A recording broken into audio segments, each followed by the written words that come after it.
近排身邊越嚟越多親朋好友結婚啦，由擇日啦到籌備，過程勁多濕碎嘢要煩。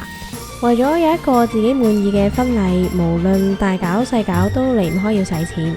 所以今日我就開一集講下，究竟搞結婚呢件事有得點樣用啱唔同嘅信用卡組合，拎到最抵嘅優惠同埋回贈。希望睇完呢一集可以幫到打算結婚或者正在籌備緊嘅你哋，有效能咁樣使錢，更加有一個完美嘅婚禮啊！Hello， 大家好，我係 Cashback 姐啊！呢個 channel 會不斷 update 整合所有最新嘅優惠回贈資訊，令到大家乜嘢消費都可以用最抵嘅價錢購買。喺開始之前提一下，我哋依家講嘅每一張信用卡都係冇收任何廣告費用嘅，純粹係想過下癮，同埋可以 share 下啲信用卡嘅知識俾大家知。提提你借定唔借，還得到先好借。好，咁我哋就開始啦。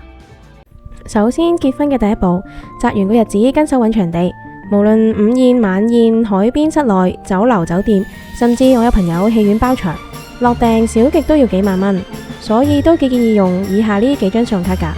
第一張就係安信 Earnmore 銀聯卡，一年投港幣15萬，2% 冇類別限制回贈。而第二張呢，就係建行京東 Master 卡啦，一年投14萬，4% 網購回贈。而第三張呢，就係 UAC Master，每個月15000冇類別限制，2% 回贈。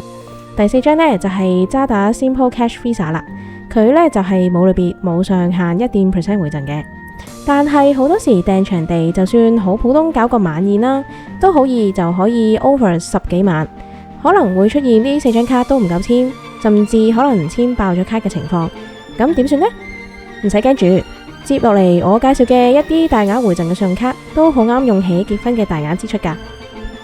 第一張要講嘅就係好有人氣嘅 HSBC Red 卡啦，呢張卡係自動免年費嘅，每個月投12000蚊，網上簽賬就有4% 回贈。咁聽落好似同建行京東卡差唔多喎，你咁諗就錯啦。留意返建行京東嘅定位係支付寶，而 HSBC Red 呢就勝在即時回贈 RC， 同埋有勁多嘅限時優惠啊！而且用 Red 卡簽超市有無上限2% 回贈添。以最近嘅優惠為例啊，喺 M 記簽賬簽滿25蚊以上就可以賺1個印花，收集滿4個印花呢，就立即領取額外20個 RC 啊！而喺一田單一簽賬淨額滿200蚊以上就可以賺取1個印花，收集滿3個呢，就可以即刻攞到額外嘅20個 RC， 每日最多可以賺1個印花。而喺 MCR 戲院簽賬呢，單一簽淨額50蚊以上呢，可以賺到1個印花，收集滿3個呢，就可以額外攞到30個 RC， 每日最多可以賺到1個印花。而家仲做緊 promo， 可以用43個 RC 換50蚊嘅戶戶送現金券添，同埋13 RC 換25蚊天人茗茶嘅現金券，換 MTL 分又多50% 回贈。所以大家記得啲 RC 限時 promo 先好用啊！而家申請呢張卡，發卡後手60個曆日內簽滿8000蚊就可以賺500蚊。跟住要介紹嘅就係我哋之前嘅影片都提過嘅，就係 AEON 嘅 Waku Waku 啦。每個月結單週期嘅頭5000蚊網購就有6% 回贈。點解無啦啦會推呢張卡呢？就係因為佢成日都有大額簽賬嘅限時優惠，就好似最近嘅優惠咁啦。大概每個月簽賬滿6000蚊，而每筆最低消費有200蚊以上，就可以有150蚊嘅回贈。而連續3個幾月簽滿45000蚊，就有1000蚊嘅回贈。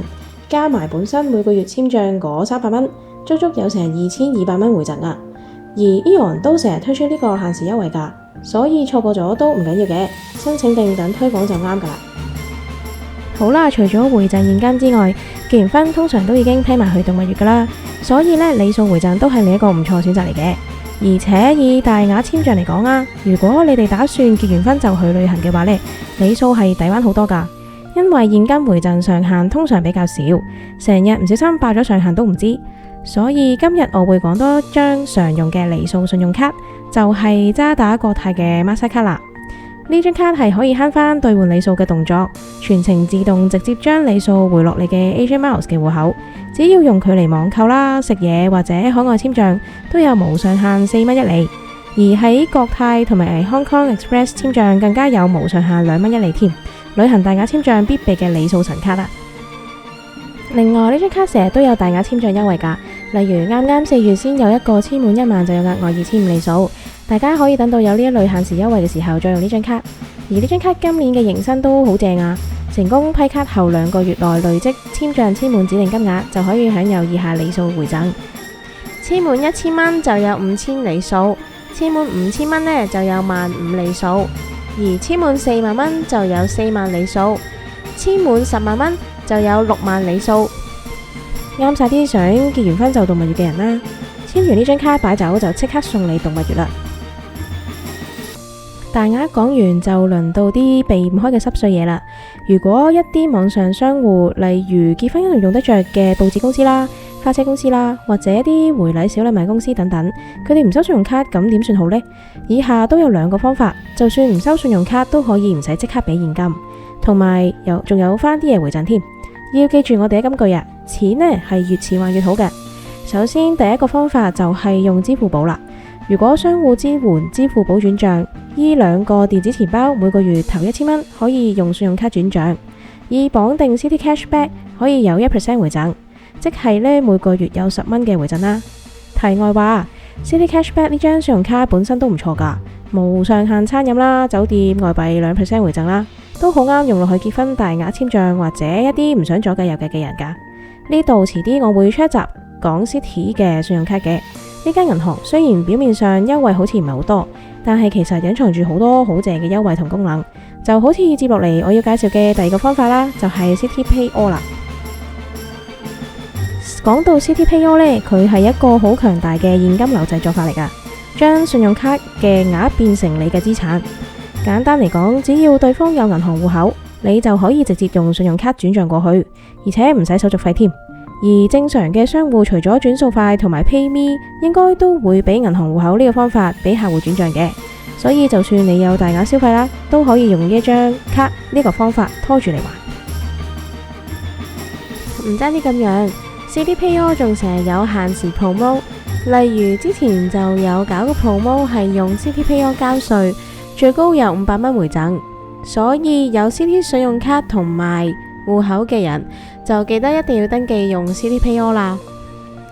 而家新用戶用 Citi Pay All 更加有現金回贈，要拎到900蚊，首先就要 set 3個月嘅定期付款，然後繳交指定商戶賬單滿100蚊就有10% 回贈，最多回300蚊，而每筆交易最多回100蚊。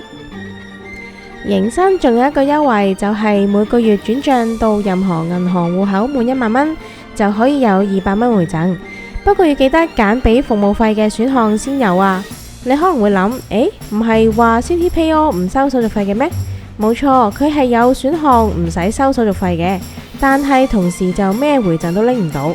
如果你揀俾服務費嘅話，以 Citi Cashback 為例啊，係會回返你嗰1% 嘅服務費，即係變相其實冇收手續費之餘，仲食到個迎新回贈啊！好啦，咁今集就講到呢度先。如果以上嘅資訊可以幫到大家賺錢同埋慳到錢呢，就係我哋成立呢個頻道嘅回報啦。如果你唔想錯過任何回贈資訊，請記得點讚、留言、訂閱同埋分享我哋嘅頻道啊！祝大家早日實現財務自由。如果有任何回贈嘅問題或者對呢一類嘅題目有興趣呢，都可以留言提問噶。我哋下個禮拜5中午12點再見啦！